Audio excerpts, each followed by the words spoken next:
Welcome to the most forward-thinking, inspirational podcast in this reality. The show designed to challenge everything we've been taught. If you've ever felt there had to be more to life, more to existence, then you're listening to the right podcast. Time to open your mind and dive in. This is the Mental Mastery Alliance podcast. And here we go. Ladies and gentlemen, welcome back to the Mental Mastery Alliance podcast. Today is, I believe, all day long, Wednesday, June 4th. Normally we go up on Mondays, but we did not do that this week. Today is the day she goes live. There are a few things I want to talk about today, ladies and gentlemen. I have some topics. I've prepared some topics. And this is just, I actually haven't recorded for about 3 weeks. I've been all over the place. I've been all over the road. We're getting everything set up for spring and all that sort of fun stuff. So we're rolling into summer. So I pre-recorded the last 3 episodes, all on the same day. It was a busy day. So in my absence from recording, there are things I could have talked about. I see all kinds of fun stuff has happened in the mainstream media, but I'm so over giving attention to the tripe that's on television. We will use it. We will utilize it to help people understand or comprehend whatever situation we need at the time. But in and of itself, the statements and the news, it is a cancer.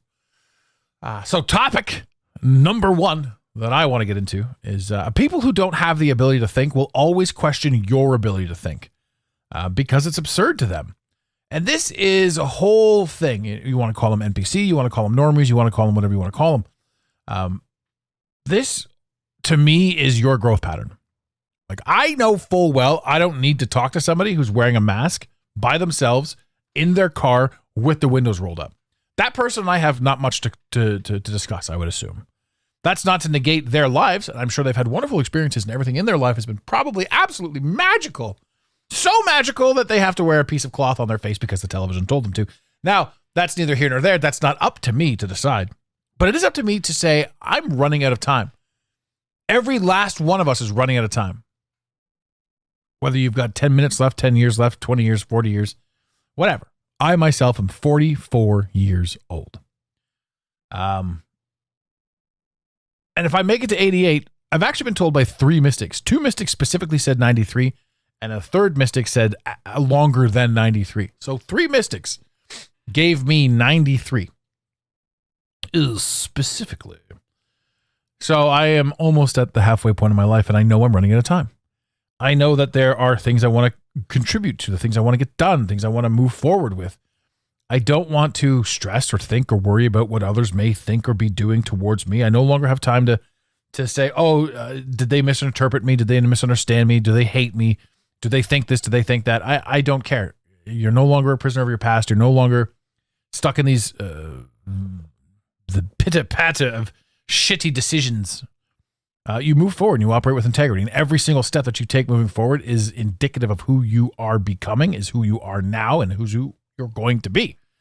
He said, running out of breathily. So when people don't have the ability to understand you and your ability to think, you can act or you can attempt to explain to them certain things. But remember, it feels like war. It feels like they're out to get you. It has my entire life. It's felt like they've been out to get me. Is that Guns N' Roses song? You're out to get me, but I'm innocent. I could go on for hours. I actually sound better than Axl Rose does now. I mean, me now versus Axl now, I'm better.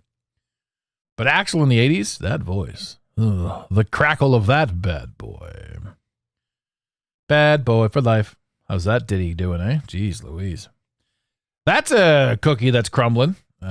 Not just the ditty thing, but that's a whole other topic, really, that episode. And that's a current event, but it's the piercing of the veil. The way I look at it, anyhow. And I look at things fantastically. So yes, don't stress about people that don't have the ability to talk with you. Utilize them for what you need them for. I mean, if it's your mother, if it's your dad, if it's your sister, if it's your best friend growing up, if they don't have the ability to understand who and what and where you're going now, love them where they are. Because remember, this war isn't against you. It is essentially against your clarity. When you have the ability to start to see, the universe itself is designed to step on you, to kibosh your momentum. It's pretty wild. It's pretty wild that there's so many of us in this position that we have to sort of make these things. But when you do find people that do understand you, the conversations are absolutely fire. No matter what level you're at, if you're at an elevation level 1, 2, 3, 4, 5, 6, 7, 8, 9, 10. Wherever you are, when you find your people, it is beautiful. Another thing, and again, I took a few voice notes and I sent them to myself of ideological topics that I was thinking, these are the things that I want to talk about. These are the things that I feel that I should voice my 2 cents on. And especially now, with the war on the middle class, you've got a cost versus value situation coming up. And this is the stuff that blows me away. So my second note was cost versus value. What is the cost of not doing the thing that you want to do versus how much money you have to pay to do the thing that you want to do? I mean, the trap of only looking at price tags instead of what the thing could unlock for you is madness. I know full well for my coaching program, the people that I reach out to and the people that I speak with, because again, I only work with 10, at the top tier, I only work with 10 people a year. And that means I have all of the time in the world to dedicate and devote as much time as needed to making sure these clients excel. And it's 10 clients. And we've even dropped the price down. We used to be $50,000. Now we're down to roughly $25,000. Roughly, depending. There are some circumstances that get it going up and down, hither and yon. And this to me is beautiful because you know full well that those who are coming to you on this level have certain goals, have certain things they want to accomplish in life. And they often execute. I can't remember who it was that had said, your $50,000 client is just like, okay, money's been sent. Let's get it taken care of. Your $500 client is like, this is all the money I've got in the world. You're going to have to change my entire life with this, that, and the other thing. It's a valuation of money versus time, money versus comprehension, and that sort of thing. So what is the cost? What is the real cost of not doing the thing? Imagine you had the ability to save years off your life by having a complete blueprint made for you. Here's the technical side of what you need to do, and here's how you get it done, and here are the shortcuts. They're not really shortcuts, but this is just the exactly accurate way to get done what you need to get done. Take your creativity and your uniqueness and drop it in here and excel from day one versus years and years and years of buying and selling. And where this comes from for me is when I first started this, I had hired people to do a lot of work. We try to save money. You hire out to India years ago, and we got numerous, actually more times than I'd like to admit, we got ransomed. So in other words, everybody agrees to a price. You pay the price. The product gets built. The client's paying. You're middlemaning. You're going back and forth with the designers, and the project is getting done. And then when it's all said and done and everything's ready to be properly and fully delivered, you get ransomed. They say, oh, by the way, we're going to need an additional $10,000 before we release all of this property to you. And that happened to me numerous times. And to say that isn't happening now is foolish. But it taught me how to build, how to create, and how to do all the things that needed to be done via the internetically challenged, which was me. So now I have the ability to offer safety to people, which is something that nobody would even take into consideration in today's day and age, especially had they never gone through the bullshit that I lived through. And that's a fascinating thing. They say the same thing. Your dishwasher repairman, you pay him $120 and he's in and out of your house in 5 minutes. You're not paying for the 5 minutes. You're paying for all of his years of experience, and you're paying for him to know exactly what it needs to be done, get it in and get it out. Bingo, bango, Bob's your uncle. You could be there for hours. And how much time is your valuable time worth? It's incomprehensible. So much value. So what is the actual cost? And this is something that you guys all have to take into consideration when you're making a financial decision. How much does it technically cost you financially? But what is the cost of not doing this? How much more time are you going to have to spend on something? How much more stress are you going to have to live through? How much more delays are you going to have to face when challenging your dreams? It is an emotional position to be in. What you pay, what you get, stagnation, spirituality with regards to, is this in my alignment? All of these things need to sort of line up and they need to be the thing. But absolutely, you always have to do that cost assessment. And so many times I've been like, what, prime example, up in Ottawa, I just got back and I've worked with and absolutely adore now DJ's Garage out in Limoges. So to anybody out there, we're going to do a shameless plug for DJs. These guys took care of my tires. They got a little bit late, I know, but they got the winters off and they got the springs on, but they took it upon themselves to shop around for the rims. My car's a little bit unique. It's a 6-bolt pattern. So there are certain things that I can and can't have on my car that we're limited. So they went and they did the research. They hunted everything down. They gave me a list of 8 phenomenal choices. The choice I picked, they went ahead and they placed the order. They got everything all sorted and taken care of, and literally everything that goes into the small things that you don't even think about. The proper sensors, the caps, the just all of the tiniest details that I wouldn't have even considered, and I would have screwed up on my own order more than likely. They had it in spades. Took care of the whole thing, out the door for a better price than I could have even imagined. Again, so here's massive props to, and I love the modifications made to the Caddy. So thank you very much, boys at DJ's Garage. I will be promoting you guys more and more for sure through social media and all that. I love you. But could I imagine trying to change out my own tires, pick this thing up, swap them out, sit in my driveway and chip this? Like, oh my God, like it's like, thank you, in and out, Bob's your uncle, 1 hour. They put a ton of hours into it because they did all the research and they pre-assembled the tires and rims and sensors, and balanced and all that sort of stuff. Like, I couldn't have done this.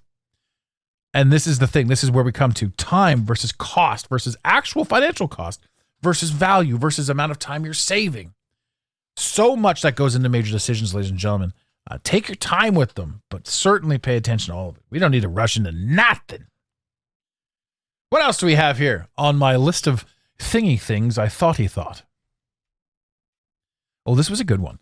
I remember I was driving and I'm like, fuck, this is crazy. So imagine having a dream and an understanding and not pursuing it because you were literally programmed not to without even realizing it. So the only reason you're not pursuing your dream is because you were legitimately programmed to not pursue it.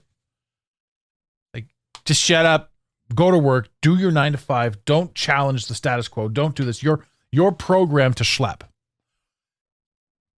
And you can go out there and watch Dragon's Den and see all these people accelerate and achieve in a field or a reality or a realm that you're not doing it in.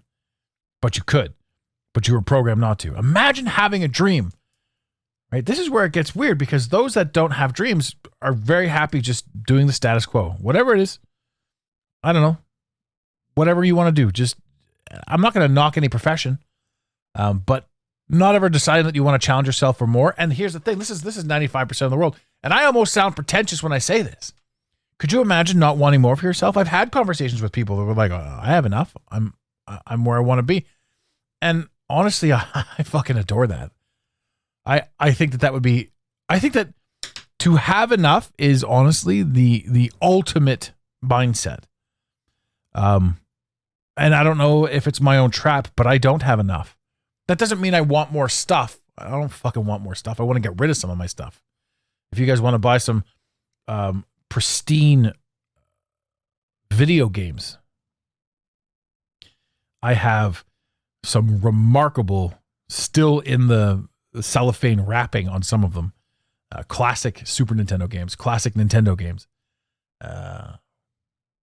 If you're a collector, shoot us an email, info@the Mental Mastery Alliance. I would love to talk to you guys about that.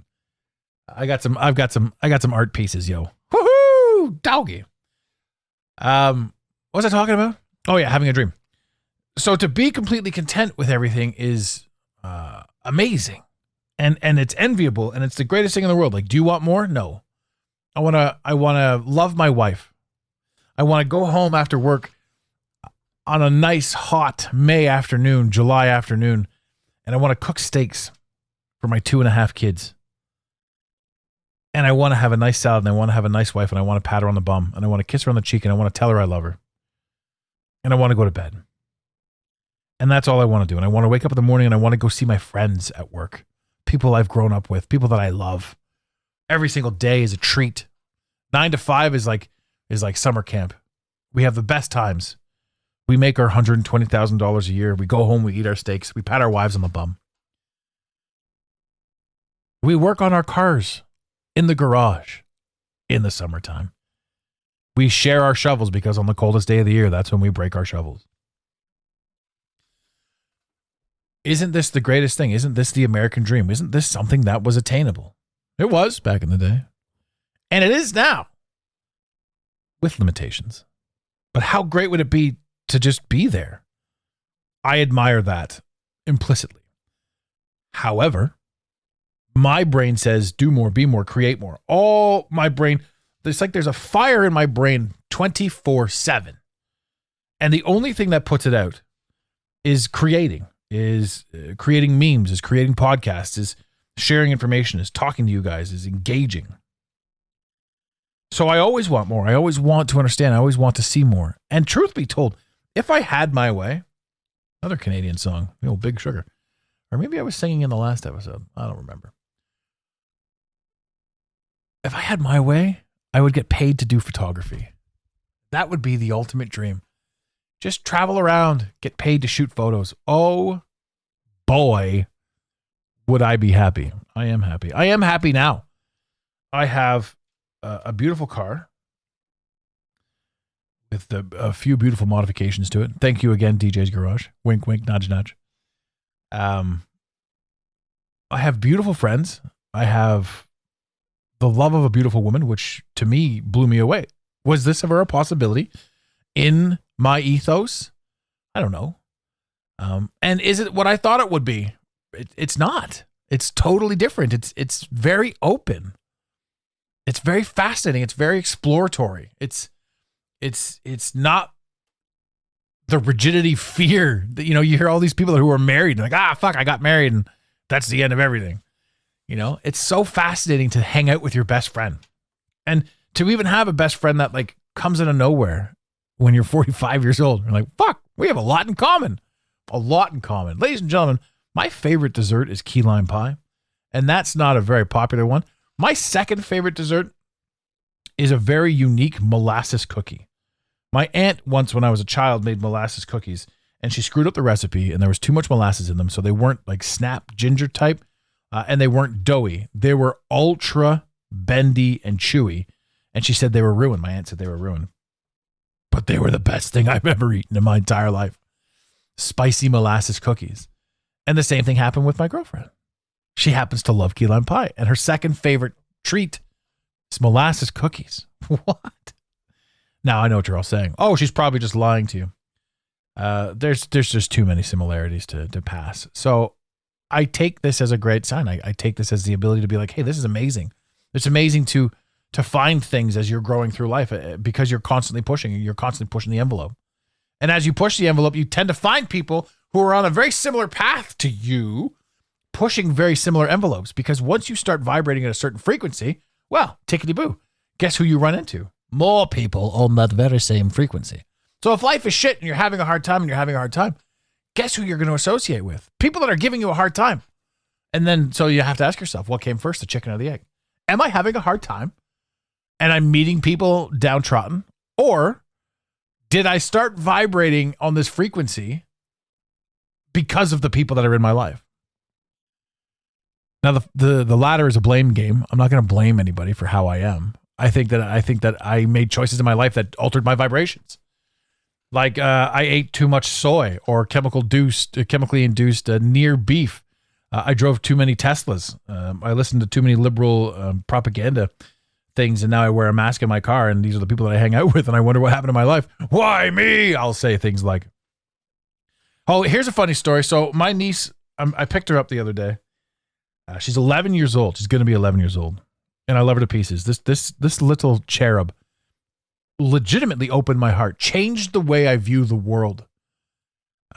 She was a major catalyst in me no longer hating myself, which is a phenomenal truth. And so she says to me the other day, she says, what is your least favorite car? She says, your least favorite car. And I thought to myself, what an absolutely peculiar question, because in a line of positivity, and I'm going off inside my head, I'm like, you should always think about what your most favorite car is. Why would we want to think about our least favorite car? No. And this is what's playing out in my head as she's just being a child. And before I can even say anything, because I'm too busy in my own little brain soup, she says, my least favorite is the Tesla Cybertruck. And all I could do is fist bump this kid. It blows me away, people that bought that truck or people that still want that truck. You know, the amount of marketing that went into that to manipulate you into driving a giant hunk of crap. It's mind-numbing. Again, that's my personal opinion. I'm sure I don't have enough influence to hurt stock in Tesla, but if you're going to come at me there, Elon, maybe I'll just press this button right here. In the news. Now. That wasn't the button I meant to press. It was the button I did press, however. This was the one we were going for. Disclaimer. If you're going to soundbite any of this podcast, you must soundbite it in its entirety for consistency and context. Anyway, all that to say, I want you to pursue your dreams. I want you to understand that if you have the idea that you have a dream, that it is absolutely mandatory for you to get out there and get it done. You have what it takes. You were programmed to be afraid of it. So instead of being afraid of it, figure out how to get it done.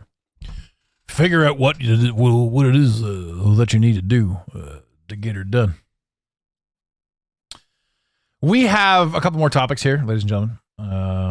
And these are all the things that, again, I just voice texted myself as they popped into my head over the past couple of weeks. How am I going to create an episode? Well, the funny thing, too, about creating is sometimes you're hot and sometimes you sort of fall off. Again, it was just super busy, but this feels like a rough episode for me because I'm like, I'm a little bit shake the ring rust off here. I haven't done things in a while. But it's fun. It's fun to get out here. It's fun to use this energy. It's fun to do the voices. I'm hearing crackling in my ear, so I have to question that or where that's coming from. I don't think it'll show up in post, but I'm aware of it. I'm curious about it as well. We have two more here. We have the currency of courage. Every meaningful change in life requires a payment of courage. People will say they can't afford something when what they really can't afford is the discomfort of becoming who they are, really. Replace the phrase, I can't afford it, with, it's not a priority. And you'll see how fast your clarity sharpens.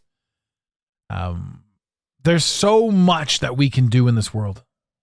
There's so much that we should be able to do.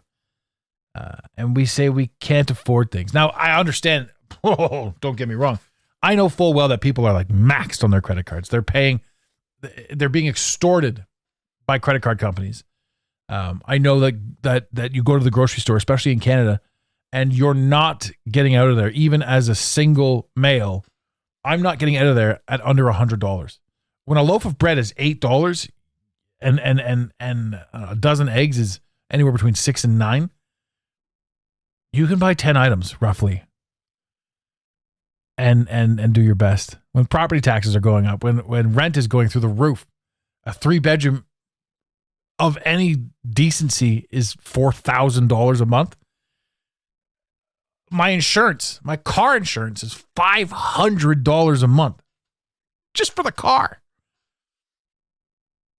So I understand when people say I can't afford it, right? But there's a million things you can do. There are a million, like you can start a podcast with just your voice. You have to believe in yourself. The second best time to plant a tree is right now. The first best time is 10 years ago. You can start, you can do, you can create, you can write, everything's at your fingertips. Who you become in the process is the whole purpose of the journey. And what you're able to cultivate through it. So to say I can't do it because I don't have any money, it's bullshit. It's a fucking cop-out. A lot of people work 9 to 5. A lot of people work 2 or 3 jobs now. Man, it is not friendly living in the city of Toronto. I don't want to live here anymore. There's a lot of business going on, again, for me up in Ottawa. A lot of beautiful people doing a lot of great things. And I commend so many of you. There's a few of you who actually want to get back on the show. I haven't done a lot of guest episodes, but we will. I spoke with a beautiful lady 2 days ago. I guested on her show. We're going to get her on this show as well to share her message. We're going to get Colleen on the show. Absolutely. It's important to me that people get exposure to really good energy people. It's huge. It's huge, huge, huge. Here's kind of like an offshoot that I was working on, but I couldn't really put much of it together. But it's, when did you stop trusting your own knowing? And I was thinking about this the other day, and I was actually having a conversation with a client this morning. It's not that we ever stopped trusting our own knowing. We were told by everybody that what we know is incorrect. We can't possibly know what we think we know. And that we shouldn't be sharing anything. Because remember, everything that ever went down with COVID, if you said anything, the social media bots, the powers that be, were like, you're sharing misinformation that could potentially be causing harm. And they never addressed the fact that fucking the COVID vaccines were causing harm. Or, you know what? I don't know that. So I don't know that they were causing harm. This is all for fun and entertainment purposes only. Blah, blah, blah. There are things that we can't say. There are things that we can't do. Right? But we all know. And the thing too is, how much more of this fucking tripe are we going to put into it? How much more of this redundant rhetoric are we going to have in our ethos when it comes to what you can and can't say online? There's more liberation, obviously, inside the podcast, but even still, you just never know. So when did we stop trusting our own knowing? I don't think we ever embraced our own knowing. And this is what we call intuition. Intuition is often correct. I remember when I was much younger, I would tell people who they were, and I was arrogant about it. And then they would tell me that I'm an asshole and that I'm wrong. And the funny thing is, I knew shit about people, and I still do. To this day, I know who you are without you telling me who you are. And those who are open to it are blown away by it. And those who hate themselves hate me for seeing them, and then they lie to themselves and me and say that I'm not good enough to read that and I'm wrong. Does that mean that I'm right 100% of the time, all the time? No. But when I get a firm read on somebody, I've got them dead to rights, no matter what they say. And I trust that implicitly.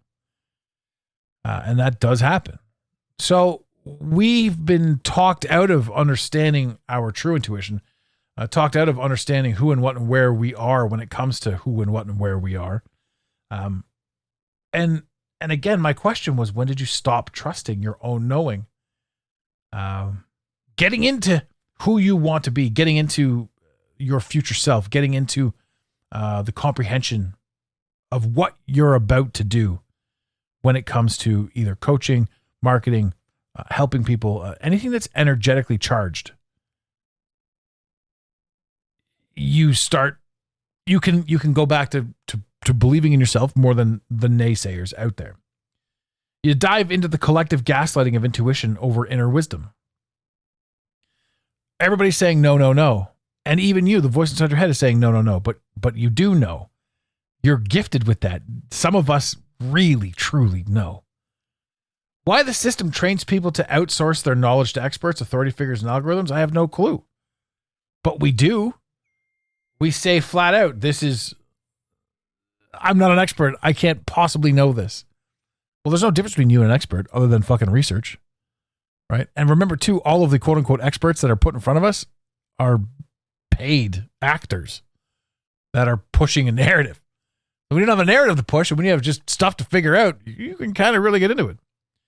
I don't know. It's nuts. You really do have to reclaim your inner compass. And when you do that, when you have the ability to really, really grab a hold of yourself, when you trust yourself, and when you step forward with the proper, again, with the proper integrity, with the proper design, the proper mentality, the proper vibration, you become superhuman. You become unstoppable. This was a fun episode. It's almost like a mailbag, but it was just random thoughts that I had, just simple text. It was like 5 ideas. I was like, what about this? What about that? And we managed to knock out a half an hour. Ladies and gentlemen, a half an hour of just random ideas, right? And so if you're out there thinking, I don't have a podcast, I don't have anything to talk about, this wasn't too hard. I love that you guys are still here listening to this because I just love the audience. I love you guys. I love. I like to have a good time. Irregardlessly. Oh God, the worst words. Thank you so much for bearing with us. Thank you for being with us on this wild ride. I can only assure you that we're hitting, I've got my little jetpack strapped to my back and we are taking off. And I'm excited for it. I'm excited for everything that comes next because it all feels brand new. It feels like we've hit the bottom and we're jetting back up. It just feels like everything is on the up and up, and we've got a lot of ground to cover, a lot of time to do it, and we're gonna have a lot of fun. So remember, ladies and gentlemen, if you need anything, if you want to talk, if you have any ideas, if you want to collaborate, shoot us an email, info@thementalmasteryalliance. You can directly email me if you really want to connect, adam@thementalmasteryalliance.com. Find us on Instagram. Obviously, you can even shoot us a text on an iPhone. It's completely free. iMessage, baby. 647-338-1265. Shoot us your ideas. Let us know. Let us know what you're saying, what you're thinking, what you're doing, what you want us to talk about. Do you have anything that you want to hear us talk about? I'm sure you do. And I'll say this again. Thank you all so much for bearing with us, for being with us, for staying with us, and for all of your kindness over the past few years. You guys are amazing. Absolutely amazing. Absolutely amazing. And no, we are never going to be as big as Joe Rogan. And no, we are never going to be a shill out on this thing. We are only ever going to talk about the things that kind of make sense to us, that vibrate with us, and hopefully vibrate with you. We got this. You got this. Thank you all. And ladies and gentlemen, I will leave you with this never before heard quote. Wink, wink. In the infamous words of Red Green, keep your stick on the ice. We really hope you enjoyed this episode of the Mental Mastery Alliance podcast. Stay connected with us directly through the mentalmasteryalliance.com. You can also join the discussion on Instagram at instagram.com/the Mental Mastery Alliance. Let the team know you're listening by using the hashtag TMMA or tagging us at the Mental Mastery Alliance. To have your voice heard on the show, leave a voicemail or send a text to 647-338-1265. Long-distance charges may apply. If you love us, leave us a review. If you hate us, you spend your time in weird ways, but also leave a review. Every review on iTunes tickles the algorithm, helping us grow. Until next time, unity over division. This concludes the most surreal portion of your day. You got it, Pontiac.